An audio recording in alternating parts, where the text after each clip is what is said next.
ಭಾರತೀಯ ಜನತಾ ಪಾರ್ಟಿ ಮೂರನೇ ಹಂತದ ಜನಾಕ್ರೋಶ ಯಾತ್ರೆ ದಾವಣಗೆರೆಯಿಂದ ಪ್ರಾರಂಭ ಆಗಿದೆ. ಇಷ್ಟೊಂದು ದೊಡ್ಡ ಸಂಖ್ಯೆಯಲ್ಲಿ ಬಹಳ ಯಶಸ್ವಿಯಾಗಿ ಒಂದು ಜನಾಕ್ರೋಶ ಯಾತ್ರೆಗೆ ಇವತ್ತು ದಾವಣಗೆರೆಯಲ್ಲಿ ಚಾಲನೆ ನೀಡಿದರೆ ಪಕ್ಷದ ಅಧ್ಯಕ್ಷರಿಗೆ, ಮಂಡಲದ ಅಧ್ಯಕ್ಷರಿಗೆ, ಎಲ್ಲ ಮಾಜಿ ಸಚಿವರು, ಮಾಜಿ ಶಾಸಕರಿಗೆ ಎಲ್ಲರಿಗೂ ಈ ಸಂದರ್ಭದಲ್ಲಿ ಅಭಿನಂದನೆಯನ್ನು ಸಲ್ಲಿಸ್ತಾ, ಬಂಧುಗಳೇ, ಯಾವ ಕಾರಣಕ್ಕೋಸ್ಕರ ಇವತ್ತು ಭಾರತೀಯ ಜನತಾ ಪಾರ್ಟಿ ಜನಾಕ್ರೋಶ ಯಾತ್ರೆನ ಮಾಡ್ತಾ ಇರ್ತಕ್ಕಂಥದ್ದು, ರಾಜ್ಯದಲ್ಲಿ ಭಾರತೀಯ ಜನತಾ ಪಾರ್ಟಿ ಕಳೆದ ವಿಧಾನಸಭಾ ಚುನಾವಣೆಯಲ್ಲಿ ನಮಗೆ ಹಿನ್ನಡೆ ಆಗಿದೆ. ನಾವು ವಿರೋಧ ಪಕ್ಷದಲ್ಲಿ ಕೂತಿದ್ದೇವೆ. ಅದಕ್ಕೋಸ್ಕರ ಇವತ್ತು ಜನಾಕ್ರೋಶ ಯಾತ್ರೆ ನಾವು ಮಾಡ್ತಾ ಇಲ್ಲ.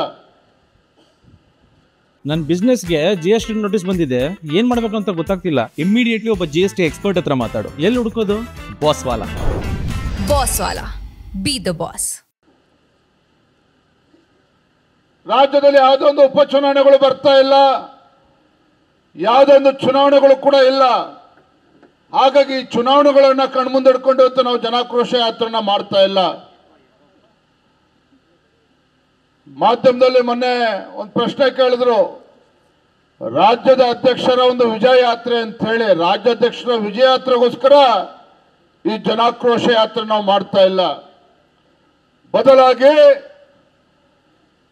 ಕಳೆದ 2 ವರ್ಷಗಳಿಂದ ರಾಜ್ಯದಲ್ಲಿ ಅಧಿಕಾರದ ಚುಕ್ಕಾಣಿ ಹಿಡಿದಿರ್ತಕ್ಕಂಥ ಕಾಂಗ್ರೆಸ್ ಪಕ್ಷ ವಿಧಾನಸಭಾ ಚುನಾವಣೆ ಸಂದರ್ಭದಲ್ಲಿ ಏನು ಭರವಸೆಗಳನ್ನ ನೀಡಿದ್ರು, ಆ ಭರವಸೆಗಳನ್ನೆಲ್ಲವನ್ನೂ ಕೂಡ ಗಾಳಿಗೆ ತೋರ್ತಕ್ಕಂಥ ಕೆಲಸ ಇವತ್ತು ಆಡಳಿತ ಪಕ್ಷ ಕಾಂಗ್ರೆಸ್ ಪಕ್ಷ ಮಾಡಿದೆ. ಈ ನಾಡಿನಲ್ಲಿರ್ತಕ್ಕಂಥ ರೈತರಿಗೆ, ಜನಸಾಮಾನ್ಯರಿಗೆ ಮೋಸ ಮಾಡ್ತಕ್ಕಂಥ ಕೆಲಸ ಮಾಡಿದೆ. ಅದಕ್ಕೋಸ್ಕರ ಜನಾಕ್ರೋಶ ಯಾತ್ರೆ ನಾವು ಮಾಡ್ತಾ ಇದ್ದೇವೆ. 3 ಕಾರಣಗಳಿಗೆ ನಾವು ಜನಾಕ್ರೋಶ ಯಾತ್ರೆ ಮಾಡ್ತಾ ಇದ್ದೇವೆ. ಮೊದಲನೇದಾಗಿ, ಕಳೆದ 2 ವರ್ಷಗಳಲ್ಲಿ 50ಕ್ಕೂ ಹೆಚ್ಚು ಅಗತ್ಯ ವಸ್ತುಗಳ ಬೆಲೆ ಏರಿಕೆಯನ್ನ ಸಿದ್ದರಾಮಯ್ಯ ನೇತೃತ್ವದ ಕಾಂಗ್ರೆಸ್ ಸರ್ಕಾರ ಮಾಡಿದೆ. ಅದಕ್ಕೋಸ್ಕರ ಜನಾಕ್ರೋಶ ಯಾತ್ರೆನ ಮಾಡ್ತಾ ಇದ್ದೇವೆ. ಎರಡನೇ ಕಾರಣ, ಈ ರಾಜ್ಯದ ಮುಖ್ಯಮಂತ್ರಿಗಳು ಸಿದ್ದರಾಮಯ್ಯನವರು ಕೇವಲ ಮುಸಲ್ಮಾನರಿಗೆ ಮುಖ್ಯಮಂತ್ರಿಗಳು ಅನ್ನೋ ರೀತಿ ವರ್ತನೆ ಮಾಡ್ತಾ ಇದ್ದಾರೆ, ಹಿಂದೂ ವಿರೋಧಿ ನೀತಿಗಳನ್ನು ಅನುಸರಿಸ್ತಾ ಇದ್ದಾರೆ. ಅದಕ್ಕೋಸ್ಕರ ಜನಾಕ್ರೋಶ ಯಾತ್ರೆ ನಾವು ಮಾಡ್ತಾ ಇದ್ದೇವೆ. ಯಾವ ಹಿಂದ ಹೇಳ್ಕೊಂಡು ರಾಜ್ಯದ ಅಧಿಕಾರದ ಚುಕ್ಕಾಣಿ ಹಿಡಿದಿರ್ತಕ್ಕಂಥ ಸಿದ್ದರಾಮಯ್ಯ ನೇತೃತ್ವದ ಕಾಂಗ್ರೆಸ್ ಸರ್ಕಾರ ಅಧಿಕಾರಕ್ಕೆ ಬಂದ ನಂತರದಲ್ಲಿ ಎಲ್ಲ ಹಿಂದುಳಿದ ಸಮುದಾಯಗಳನ್ನ, ಪರಿಷ್ಠ ಜಾತಿ ಪರಿಷ್ಠ ಪಂಗಡಗಳನ್ನ, ಎಲ್ಲ ಸಮುದಾಯಗಳನ್ನ ಮರೆತು ಕೇವಲ ಅಲ್ಪಸಂಖ್ಯಾತರಿಂದ ಹೊರಟಿದ್ದಾರೆ. SC, PSP, TSP ಹಣ, ಪರಿಷ್ಠ ಜಾತಿ ಪರಿಷ್ಠ ಪಂಗಡಗಳ ಆ ಸಮುದಾಯಗಳಿಗೆ ಅಭಿವೃದ್ಧಿಗೆ ಮೀಸಲಿಟ್ಟಿರ್ತಕ್ಕಂಥ ಹಣದ ದುರುಪಯೋಗ ಕೂಡ ಸಿದ್ದರಾಮಯ್ಯ ನೇತೃತ್ವದ ಕಾಂಗ್ರೆಸ್ ಸರ್ಕಾರದಲ್ಲಾಗಿದೆ. ಈ 3 ವಿಚಾರಗಳನ್ನು ಹಿಡ್ಕೊಂಡು ನಾವು ರಾಜ್ಯದ ಜನರ ಮುಂದೆ ಇವತ್ತು ಜನಾಕ್ರೋಶ ಯಾತ್ರೆ ನಾವು ಮಾಡ್ತಾ ಇದ್ದೇವೆ. 50 ಅಗತ್ಯ ವಸ್ತುಗಳ ಮೇಲೆ ಇವತ್ತು ಬೆಲೆ ಏರಿಕೆಯನ್ನು ಮಾಡಿದ್ದಾರೆ. ಪೆಟ್ರೋಲ್ ಮೇಲೆ 3.5 ರೂಪಾಯಿ ಜಾಸ್ತಿ ಮಾಡಿದ್ರೆ, ಡೀಸೆಲ್ ಮೇಲೆ ಇವತ್ತು 5.5 ರೂಪಾಯಿ ಇವತ್ತು ಕಾಂಗ್ರೆಸ್ ಸರ್ಕಾರ ಜಾಸ್ತಿ ಮಾಡಿರ್ತಕ್ಕಂಥ ಟ್ಯಾಕ್ಸ್ ಅನ್ನು ಜಾಸ್ತಿ ಮಾಡಿದ್ದಾರೆ. ಸ್ಟಾಂಪ್ ಡ್ಯೂಟಿ ಜಾಸ್ತಿ ಮಾಡಿದ್ದಾರೆ. ಹಾಲಿನ ಮೇಲೆ 9 ರೂಪಾಯಿ ಜಾಸ್ತಿ ಮಾಡಿದ್ದಾರೆ. ಎಲ್ಲ ಅಗತ್ಯ ವಸ್ತುಗಳ ಮೇಲೆ ಇವತ್ತು ಬೆಲೆ ಏರಿಕೆ ಪರಿಣಾಮ ಇವತ್ತು ಜನ ತತ್ತರಿಸೋಗಿದ್ದಾರೆ. ಇವತ್ತು ರೈತರು ಪರದಾಡ್ತಾ ಇದ್ದಾರೆ.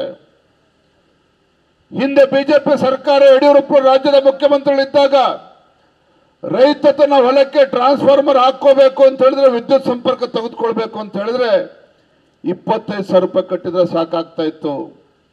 ಆದರೆ ರೈತರ ಪರವಾಗಿದ್ದೇವೆ ಅಂತ ಹೇಳ್ತಕ್ಕಂಥ ಸಿದ್ದರಾಮಯ್ಯ ಕಾಂಗ್ರೆಸ್ ಸರ್ಕಾರ ಇವತ್ತು ಅದೇ ರೈತ ತನ್ನ ಹೊಲಕ್ಕೆ ವಿದ್ಯುತ್ ಸಂಪರ್ಕ ತೆಗೆದುಕೊಳ್ಬೇಕು ಅಂತ ಹೇಳಿದ್ರೆ 2.5 ರಿಂದ 3 ಲಕ್ಷ ರೂಪಾಯಿ ರೈತ ಕಟ್ಟಬೇಕಾಗುತ್ತೆ. ಇವತ್ತು 2.5 ರಿಂದ 3 ಲಕ್ಷ ರೂಪಾಯಿ ಕಟ್ಟಬೇಕಾಗುತ್ತೆ. ಇವತ್ತು ವಿದ್ಯುತ್ ಪರ್ ಯೂನಿಟ್ಗೆ 36 ಪೈಸೆ ಜಾಸ್ತಿ ಮಾಡಿದ್ದಾರೆ. ಡೀಸೆಲ್ ಬೆಲೆ ಜಾಸ್ತಿ ಮಾಡಿರ್ತಕ್ಕಂಥ ಪರಿಣಾಮ ಇವತ್ತು ರೈತರು ಯಾವ ರೀತಿ ತೊಂದರೆ ಅನುಭವಿಸ್ತಾ ಇದ್ದಾರೆ. ರೈತ ಟ್ರಾಕ್ಟರ್ ಟಿಲ್ಲರ್ ಅನ್ನ ಬಳಸ್ತಾನೆ ತನ್ನ ಹೊಲದಲ್ಲಿ ಮೋಟರ್ ಪಂಪ್ ಸೆಟ್ಗಳ ಡೀಸೆಲ್ಗಳನ್ನ ಉಪಯೋಗಿಸ್ತಾರೆ. 1 ಲೀಟರ್ಗೆ 5.5 ರೂಪಾಯಿ ಡೀಸೆಲ್ ಜಾಸ್ತಿ ಆದ್ರೆ ರೈತನ ಪರಿಸ್ಥಿತಿ ಏನಾಗಿದೆ ಲೆಕ್ಕ ಹಾಕಿ ನೀವು.